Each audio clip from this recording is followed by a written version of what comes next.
Hi, it is July already, and we are in our seventh episode of the Spectacular Entrepreneur Show. And we really want to thank you for joining us here today. I am Nanette Polito, your host, and to tell you a little bit about me, I am a success consultant with Ascentive here in the greater Cincinnati, Northern Kentucky area. And I, like Ascentive consultants all over the world, are creating a spectacular life, an amazing business, and a spectacular life for all the people that we work with. I have Mike Macedonia with me again today. Eddie is kind of a little lost, but we love him. He's out there doing something else in the world. We miss you, Eddie, just want you to know. But Mike is here with me, and let me tell you a little bit about Mike. Mike is a New York Times best-selling author, speaker, and entrepreneur.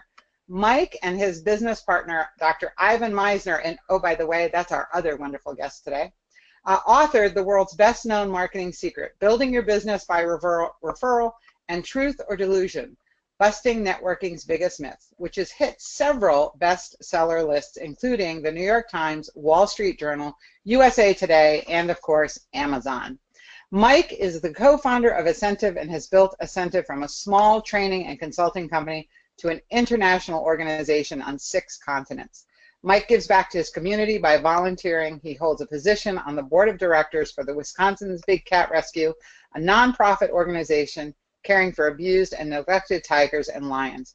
He is also an avid cyclist, and one of the proudest moments was he twice competed in the Leadville Trail 100 mountain bike race in Colorado. When he's not helping entrepreneurs, big cats, and cycling, he has the passion for his wife and entertaining friends. So, Mike, great to have you here today. It's great being here, Nanette. Thank you. And our other awesome, spectacular guest today, who is a second time or third time with us, is Dr. Ivan Misner. And of course, he probably needs no introduction, but I'm going to give one anyways for those of you who may not know him. Dr. Misner is the co-founder of Ascentive and is recognized as one of the world's leading experts on business networking and referral marketing. Along with those skills, Dr. Misner brings you his expertise and wisdom for growing a small business, started in his garage and turning it into a global brand. Dr. Misner co-founded Ascentive to make his decades of experience accessible to today's entrepreneurs. Dr. Misner's PhD is a name that is known across the business world. Ivan is the founder of BNI, Business Networking International, the world's largest business networking organization, which has more than 200,000 members. And it's no wonder that CNN calls him the father of modern network. So I want to welcome you both here. If you're all wondering what we're going to be talking about, I think it's a great subject today. Some entrepreneurs, I think a lot of entrepreneurs wonder, are they undervaluing themselves and are they undervaluing their prices? And with that, we are going to talk about that today to help you figure out, are you, and how you can fix it. So with that, gentlemen, I turn it over to you. Thank you, Nanette. It's great to be on. Mike, it's all yours. Yeah, well, I think when we first start talking about pricing, we want to step back and think about what is the strategy, what's the mindset on how we're going to be pricing. And this is something Ivan published very early on in the first edition of the world's best known marketing secret. So, Ivan, could you explain what a few of those strategies might look like? Yes. So, you know, I talked about this in a few books. So one of the first times I talked about it was in a book I wrote called Business by Referral. And in Business by Referral, I talk about 5 key pricing strategies. And so when you are thinking about your business, it's really important to kind of plug yourself into one of these types of marketing strategies. The first is the low-cost leader. The low-cost leader is someone whose primary focus is just on the low cost. They just want to be the cheapest out there. And generally speaking, it's not a service provider. So chances are pretty good none of the people that are on this call are or should be the low-cost leader in their industry. That's not really where a service-oriented individual wants to be. The next is it's called the broad differentiation strategy. And this is where the business differentiates their product or service based on a broad range of buyers.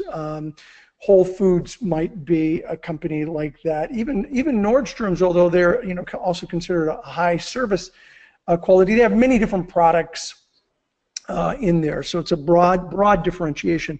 The next is the best cost provider strategy. It may not be necessarily the least cost, but it's a good cost.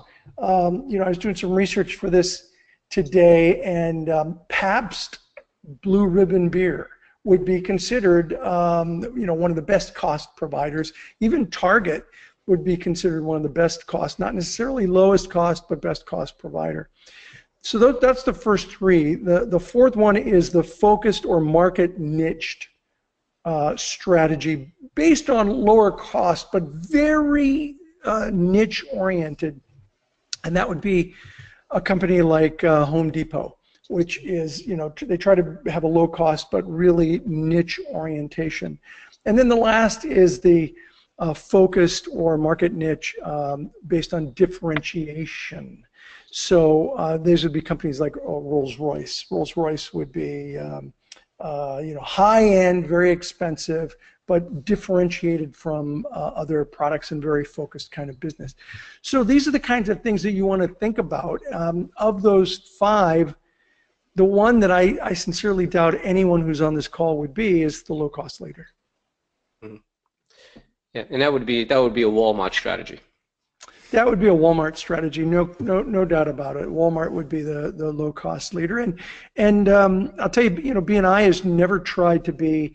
Well, I take it back. When B&I started, we were maybe the low-cost leader, but we realized very quickly that was a bad strategy if you wanted to provide any kind of service. So low-cost strategy is not ideal, particularly for service-based businesses. Yeah. So with those strategies, I think people can position themselves where they think their strategy would be. But the next step is actually pricing. So how do we price our services? It's typical that people will look out into their industry and says, well, what's the competition charging? And I should be somewhere in that range. It's a good place to start, but I also think there's other ways to look at our pricing. For me, one of the biggest things I look at is value. What's the level of value that you're going to be bringing to an individual, or what's the level of value you're going to bring to the business, and you should be able to appropriately charge around that. One of the pitfalls I find in a lot of business, and I know, Ivan, you've got some research on this, is when business owners go out there and they pitch themselves on a per-hour basis. Right? Now, employees get paid by the hour in many cases, but most businesses, particularly service business, don't necessarily have to do that. I think sometimes they do that because they're unsure about what the project's actually going to take. For example, if you were a litigator, well, it all depends on what the other side of the attorneys are doing, which is going to determine how long you're going to be engaged. And pretty much they're both mutually motivated to keep it going. But for other industries, that may not be the case. Ivan, I know you've got some research on hourly pricing, and I've got some examples of some people I've worked with. Why don't you tell them about the research you've been seeing? Okay. Nanette, can you hear Ivan? I can't hear you, Ivan. Yeah, you mentioned lawyers, and sometimes lawyers will they'll do things based on a project. Litigation, not so much, but other things they'll do based on a project. And so it's kind of good to have a sense of what the hourly fee is, but you can also get attorneys to do based on projects. I've had attorneys do work for a trademark based on a flat fee. I've even had some civil issues done based on a flat fee. I even had a friend who got in trouble. It wasn't me, who got in some legal trouble. And I referred them to an attorney that had a flat fee. I'll take care of it, even if it ends up going to court. This will be the number. And if I get you off tomorrow, this is the number. And so he was obviously highly motivated to get the guy off. And by the way, he was successful at getting the guy off at this flat fee. So he had a killing So many businesses will do a flat fee even if you don't think they're in that profession. But to answer your question, yeah, listen, there's a really good book that I recommend that I've just been reading along this line, and it's by Baxter, Robbie Baxter. It's called the Membership Economy, and I've just been reading this book. And one of the things that Baxter says in this book is, if you can position yourself as a membership fee or a service fee, that is, you pay so much a month, and you have my services. And then you might put boundaries around that, but it's basically a service fee monthly, which is kind of unheard of. You know, companies like Netflix was probably one of the first major companies to do that, but also other companies have jumped on that bandwagon, like Amazon Prime. And he talks about both of those companies in there. But even smaller companies, Ascentive has a membership model, and of course BNI has a membership model. We were way ahead of the curve in terms of doing that. And so if there are ways, I would recommend that you think outside the box to come up with ways that people can pay a flat fee on a monthly basis for various services that you might have to offer. Yeah, and the critical mass has a lot to do with whether that's going to be effective and productive.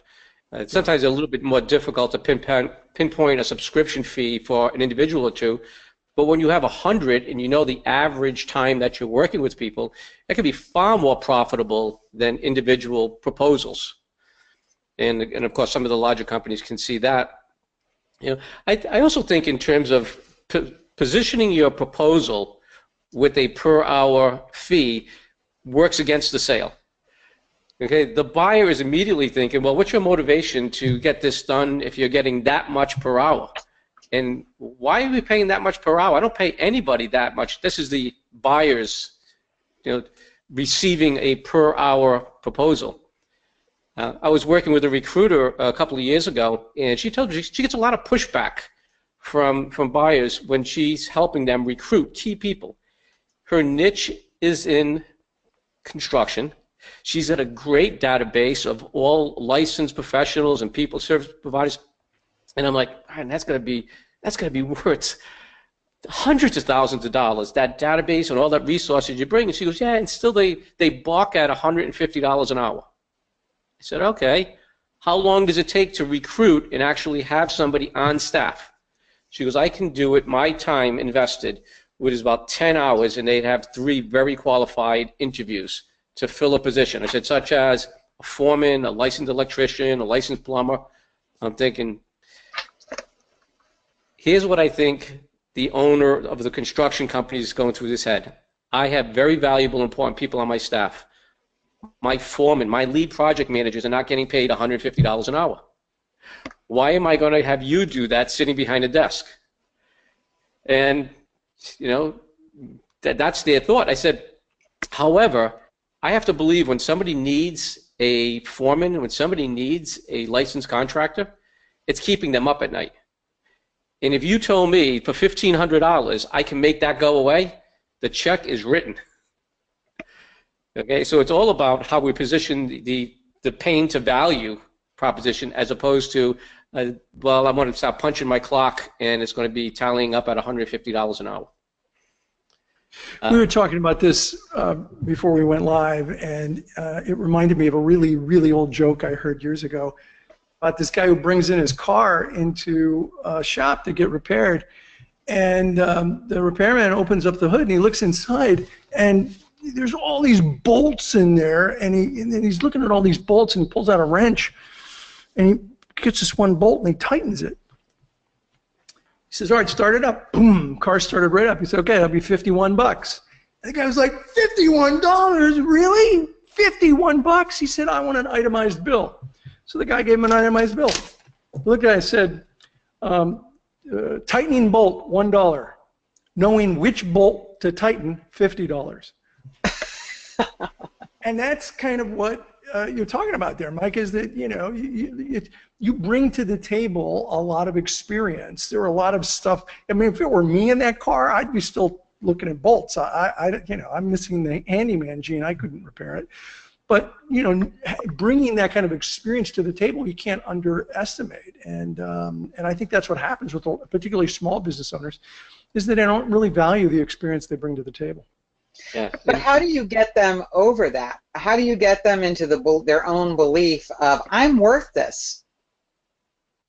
And because I think that's really the biggest problem with a lot of entrepreneurs is they know that they have a value for themselves, but moving that forward to my client and going, oh, I don't know if I really want to ask them for that amount of money. How do you get past that? Yeah. So, Nanette, I see two sides of it. First of all, it's the value of the consumer. And in the case with the person driving in with the car and it's not running well, okay, what's the value of that going away? Is this a $5 problem, a $50 problem, or a $5,000 problem? Okay, so that side. And then the other side is, as the business owner, the service provider, knowing what our cost is. In this case, it was the investment of years to know which screw to turn.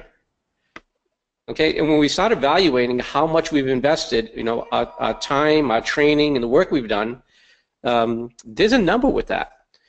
One of the key things I look at, starting with, is sometimes is cost of delivery, what it's actually going to cost me to deliver my service. But the other thing I look at is, what's the client acquisition cost? What does it take me on average for me to work with a client? And for those that are on the call right now, it's a simple math equation. What you'll do for the past year is evaluate all of the marketing that you spent. And I know a lot of us do relationship marketing. There are still costs. I still pay for business cards. I still have online marketing. I still go to events. But I add up all of those marketing dollars. If you have an office that people come to, part of that rent, part of that lease should also be marketing. Okay, if you didn't need a Class A location, you can do it in a basement. That would be the difference. Okay. You add up all of that cost, then you add up another line. Then you add up all of the time, all of the networking, all of the proposal times, all of your sales preparation, all your sales presentation time, and you get a total time allotted to bring in clients. You simply take each of those and divide it by the number of clients you take on in the course of a year. I hope people took notes with that, because that was a really good list of things to consider. And I think we're recording this, correct, Nanette, so people can come back and listen to it. That is correct, and it will be up on our Ascentive YouTube site channel. Yeah, I'd go back and get that list, because I think that's really good. You can't begin a discussion without understanding your costs. That's important. And then you got to be willing to take the step to charge what you're worth, what you're really worth, not just what you think you're worth, but what you're really worth. And when you have taken a look at those costs and you understand what you are worth, you have to step up and ask for all you're worth. I remember when I increased my speaker's fee by 30%. By 30%. And I was like, oof, that's, I'm gonna lose some speaking engagements when I do this. You know what happened? They increased. My speaking engagements went up. My paid speaking engagements. I don't charge for BNI, but to speak to other organizations or Ascentive, but to speak to other organizations, I charge. And my speaking engagements actually went up a little when I increased it by 30%. They did not decrease, and I was expecting them to decrease. So if you know your costs and you know what you're worth, you just got to step up and make that. Now, I did do it. I tell you one thing that I did the first time, and Nanette, you were about to ask a question. No, I was going to tell a story, but go ahead. One thing that I did, and again, we talked about this as well, Mike, was when I made that step of increasing the cost, I also did a value add. So that I felt a little bit better. I gave them a certain number of books, but my value, my cost was maybe 5%, and I increased the fee by 30%. So added a little bit of value and substantially added the cost, and it didn't decrease my business at all. Mm-hmm. I'll just tell a quick story, because I think also part of it is that you have to step out of your comfort zone. Yeah. Because I think that some people feel like, I know I'm worth this. I see other people getting and I know I'm as good as those people. And of course, Mike, I love your calculation, but I will tell you that what happened to me was I was had a program. Somebody came to visit my program. They said, I really don't want to come to your program. Well, I really wanted them in the program. I will admit that to you. So my whole deal was, I thought, well, what I'm going to do is I'm going to quote them an outlandish number to work with me as a private coach. And that way, that'll probably drive them back into the program, because I believe that's what they really needed, was they needed the whole package of that camaraderie and everything. However, and I threw this number out there that I thought for sure they were going to go, oh my gosh. And because I had a different goal, normally I would have been so nervous to throw this number out there. And they went, okay, I'll do that, no problem, and wrote me a check. So sometimes you have to, that's why I'm saying, I think sometimes a lot of times people are not charging their value just because of themselves, versus they go through this whole process and then they still go, I don't know if I can still offer or ask for that, because they may not come to me. Well, in terms of pricing, sometimes we're creating, by projection, we're creating the price objection. Right. And in many cases, the prospect might not even be considering price, or they're looking at it, as a friend of mine says, people work with different zeros. And they look at something that they say is expensive. The other person on the other side saying, that's nothing. But one of the things you did do, and that I think is very important, is when you are making a proposal, that you do not start with the low end first. You start with the high end. And if you have a super high end, say for example it's $10,000, but the average client is going to be spending around $3,000 or $4,000. When you start with the $10,000, it kind of neutralizes the person for the second choice. And some people may take your lowest program. Okay, but you're never going to have success moving people from a low ticket into a medium or high ticket. Yeah, that's so true. That is so true. Yeah, that's actually, there's some pretty good research on that. And I'm trying to remember what the term is. I think it is price mirroring, but that doesn't. It might be price imaging. But what it is that you always give, whenever possible, give 2 or 3 alternatives, and oftentimes people will pick the medium alternative. They don't necessarily want the cheapest. They often don't want the most, but they'll pick a price in between or on the high side. Might be called price imaging, but there's a term for it. But we offer different services at different levels. Then I wanted to share one of the traps people get in with their pricing. Several years ago, they had done a study. It's called a freelance consultant study. And 1,200 consultants were evaluated for how they market their business. And as you can imagine, when you're a freelance consultant, there was a lot of high-touch marketing, a lot of relationship marketing that was happening with relatively lower high-tech. So time was a big part of the measurement of the marketing.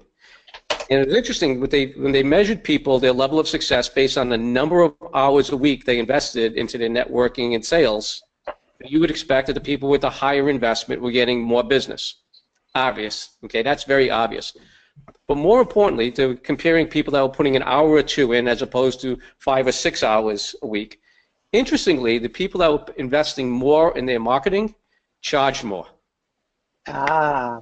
Okay, so the rates were significantly different for the people that were marketing more and what they were getting paid as the people that weren't. And here's what I believe. First of all, they believe in their value and they know their client acquisition costs. But more importantly, the people that were frugal with their marketing were basically having very weak pipelines, which means you end up taking everything that comes along. In some cases, meaning you're just taking the business in just to have business and you're not even making money on it. Okay, so you're taking a lot of that low end, low ticket, as opposed to when your pipeline is robust, it's like, I'm going to take the good stuff. I'm going to take the stuff that's my sweet spot, that's profitable, that's enjoyable. So sometimes we have to evaluate, are we pricing it like this because we're in a drought, we're in desperation because there's nothing in that pipeline. Well, I think also, and this is like probably a whole nother conversation that's not for today, but I also think that people also have to look at their relationship with money. And some people don't believe they're worthy of what they could be and probably should be getting. And they need to change that mindset. So just very simply, uh, again, not getting into a whole thing, but just my recommendation is that anybody out there who they said, oh yeah, I came from depression parents, so I had a whole thing with money. Like I wasn't worthy, we had to scrounge, we had to whatever. Um, Now I don't feel that way at all. And what I think you have to do is look at yourself and say to yourself, okay, what is my relationship with money? You know what? I'm deserving and there's plenty of money to go around. And money is not dirty. If you've ever been to the Federal Reserve and you see it come right off the printing press, it is just beautiful. And so you can keep it as clean as you want and you deserve as much as you want. So just think of fill in this blank, because of money, I can. And fill in that blank to whatever it is and tell yourself that every day, and you will start to open up and change your world. So if you've got some challenges like Nanette is saying there, which I think you made some really good points, there's a book that I could recommend for you. It's called Money and You. And there's a website about it as well, moneyandandyu.com. And it's actually written by a good friend of mine, D.C. Cordova. The letters D and C, Cordova. D.C. also has a program, she does seminars on Money and You, and I've sent people to it, close friends and even one or two employees who had issues with money. And I recommend the book, and I recommend that program, Money and You by D.C. Cordova. It'll address those issues that you're talking about, Nanette, really well. I think it all ties together. Would you not agree, gentlemen? Yeah. Oh, yes. Yeah, your relationship with money absolutely makes a difference in how you manage money, how you make money, how you spend money. Yeah, definitely. So people out there, I didn't say this at the beginning, but ask your questions. I would love to throw it at these guys. So go to the dashboard you have there. You'll see a little question box. Put your questions in there and let me throw them at them. I'll let you guys continue until we see a few. You know what you were saying about people that are somewhat resistant. They feel getting money could be bad. And one of the things I share is no one said you had to keep it.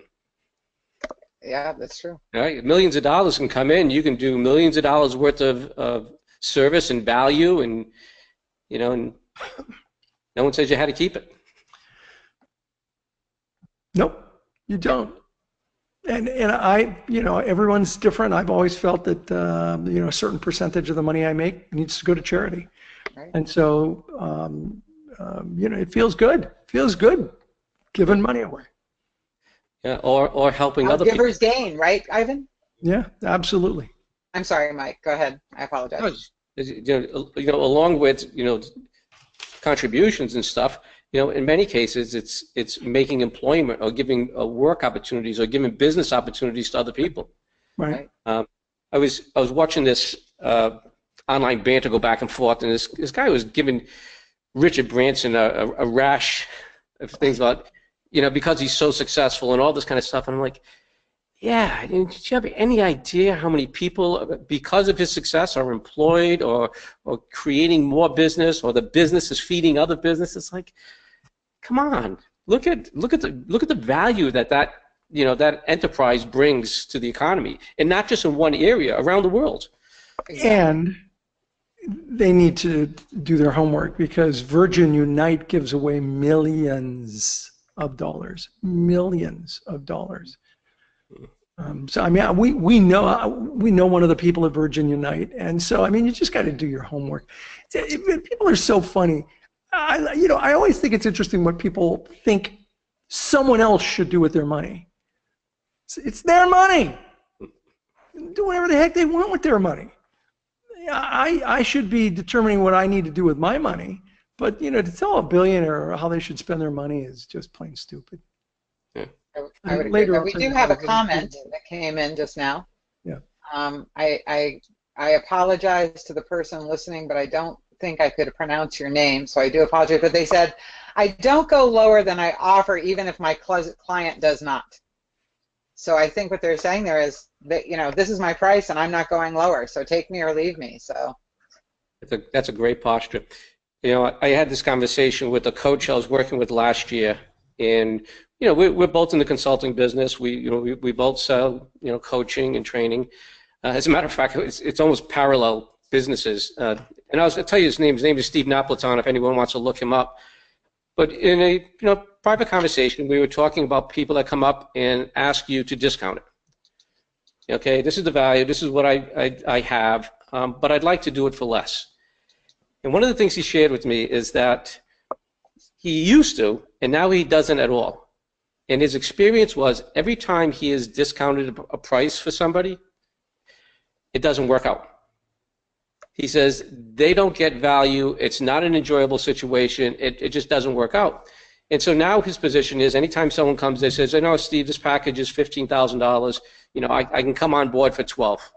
He just simply goes, I appreciate that $12,000 your number, but my experience has been when I take people on at a lesser amount, it doesn't work for them. It doesn't work for me. And at the end, it just became a bad arrangement. And so I'm just going to respectfully say that we don't do this. And I sat there. We had an incentive trainer who had a similar approach. You probably remember him. He said, I can't give you the value that you need at that price. I can help you accomplish the goals you want at the price that I am quoting, but I cannot give you the value that you are seeking at that number. And that's then just awesome words. Yeah. Now, we all thought it was awesome when we heard it. Oh my God, those are awesome words. Yeah. This is going to go back to our early days, but I can remember, you know, in franchising and expanding this company, we would give extremely high value, you know, for the money. And I was working with somebody else buying a country. It was a team of them buying a country, and you know, got it all worked out. And then it came back, and they wanted it for like $2,000 or $3,000 less. And I was furious. I was so pissed off. I'm like, don't rock. So I contacted Ivan. Could you believe they did this? He goes, calm down. You're just going to send him an email. Okay, this is what you're going to send him. Listen, I'm so sorry you feel that way. I was really looking forward to working with you. And this is exactly what Ivan told me. He says, look, in 24 hours, they're going to come back and take it. Oh, 48 hours on the max, but I guarantee they're going to come back and take it. And true to form, within 24 hours, yeah, we understand, yeah, we'll take it. It was a terrible arrangement. It was absolutely, they did not work out. If I had the advice that Steve gave me last year, I would have said, I find that when people want to do this, it doesn't work out at the end, because this was a perfect example where it didn't. Okay? They were troublesome. They didn't want to do the work it was going to take. You know, they didn't want to take advice. It was a disaster. But it's still great advice, Ivan. But in the future? Well, they usually say yes, but you have to feel confident in your product or service. They usually say yes, and my experience has been, and the ones who say yes are oftentimes okay. I can't explain why they behaved the way they did after that, but the fact that if you stand firm on your price, the majority of people, and you know you're providing value, that goes hand in hand. The majority of people will say okay. You know, and there are other ways. For example, if somebody is truly in a financial position where they can't afford it, they need it, they want it, they'll do anything they can, but right now it can't happen. There are other ways of arranging. For example, it could be overtime financing. It could be taking a piece of, in our case with marketing, you know, we can take a piece of the net growth increase. Okay, you can also take equity in the company. So there are other ways that you can work around other than just the cost price point. And many times those other options could be even more attractive to the buyer. They can be. I've certainly bartered services in the past, which is not quite one of the things you said, but it's something that I've done, particularly with online work. You know, there's something that someone wanted and they couldn't afford it, and so we just worked out a barter arrangement, and that worked out really, really well. Mm-hmm. As a matter of fact, they just paid off what they owed, and it was a great relationship. And the nice thing is, it probably continue to be a great relationship because you helped each other. Yeah. Exactly. Still looking for more questions out there. So if you're out there, please please throw them our way. We'd love to answer anything you would like us to answer for you. The person that asked before was from Kenya. So nice to know that people are reaching us from all over the world. Nice. And he did forgive me for not being able to say his name.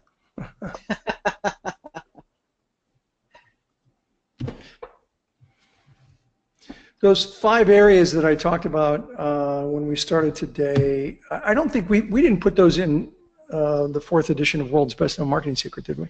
I don't believe so, no. Yeah. So you can find those if you can still get this book, Business by Referral. That's where I read them from. And I think it's still available on Amazon, Business by Referral. I just want to cover that client acquisition cost and pick up on that. So, just rattling off the different places that we're spending money on marketing. Okay, could be part of your lease, signage, website. If you're paying any pay to click to pay for online, certainly all of the traditional marketing. So we have radio, television, print. You just want to make sure you itemize them all for the year. Add that total up. But when you get that client acquisition cost, it also starts telling you, not only in terms of pricing, but what clients aren't worth taking. I was working with an esthetician, and her client acquisition cost was actually quite high. It was actually several $100s a client, and I think about 6 hours of marketing and sales that she was typically doing for the amount of new clients she was bringing on. And one of the pieces of business she was doing is brow waxing. Now, you're familiar with that, I'm sure. Oh yeah, I get it. I have, as you can tell, I have it waxed all the time. And she explained to me what that was all about. But the most important thing to me was it was a 10 to 15-minute service that she was charging $25 for. And my point in the marketing is that you're taking on that business and not doing the full scope of the work that you do. Your break even on your client acquisition cost based on the number of times the client would come back. Your break even was at almost 3 years. All right, so we had to have a way to say no, because a lot of these people were not also upgrading. If they were coming in there and they were buying a bigger product or service, it would be worth it, but they weren't. And so what we did is we repositioned it, value added. We said, well, we don't do that, but we have it packaged with this, this, and this, and we can charge a more reasonable fee than the $10 service. But, if it was my eyebrows, it'd be $100. I mean, there's just too much eyebrows. And here's one of the things we've never, and I see a question from our friend from Kenya. I've never been able to figure out is why do I have gray hair but my eyebrows are still brown? That doesn't. Yeah, that works. Yeah. You're a youthful visionary, Ivan. Visionary. Hey, so our friend from Kenya asks, do I barter often? And the answer to that is no, I don't. It is actually pretty rare that I do. I think when I was new in business, I did it a little bit more, and mostly had good experiences. Not all, but mostly had pretty good experiences. But it's very rare that I barter services anymore. But would you recommend it as a startup, Ivan? Maybe that's his question. Selectively, yes, I would. Okay. But you got to be careful, because you just got to be careful. Be very selective. You really have to know who you're dealing with. Yeah, you really need to know them a little bit. The person I just bartered with, I knew, knew for a few years. So yeah, it helps if you know them. So be really, really selective. Mike, have you bartered? Very seldom. Very seldom. And there are people that I could easily see myself bartering with. It's just, but I just don't bring up that conversation. Right. Yeah, I never bring it up, by the way. Yeah. Never. Yeah. I have somebody bartering with me, but I never knew it was a barter. I thought I was going to be paying them, and then I said, I've never gotten a bill, and they said, no, I want you to refer me.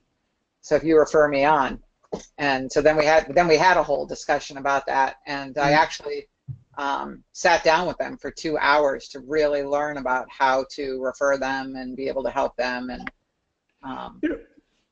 here's something. It's kind of barter. I mean, I had somebody. You always, if you run a business long enough, you always get people asking you for money. asking you for a loan, which, by the way, no other than employees, no one has ever paid me back a loan, ever. I'm Oh, wow. 61 years old. Other than employees, no one I've ever loaned money to, ever, has given it back. Can I borrow some money? No. I know. I want to too. Thanks. But here's what I do, and we're kind of off subject, but not completely. I'll say to them, look, I need, or I'm willing to take your service, what you do, you can work for it. So it's not barter. I mean, it's not a loan. And I'll barter work rather than give them money. Well, I've done that.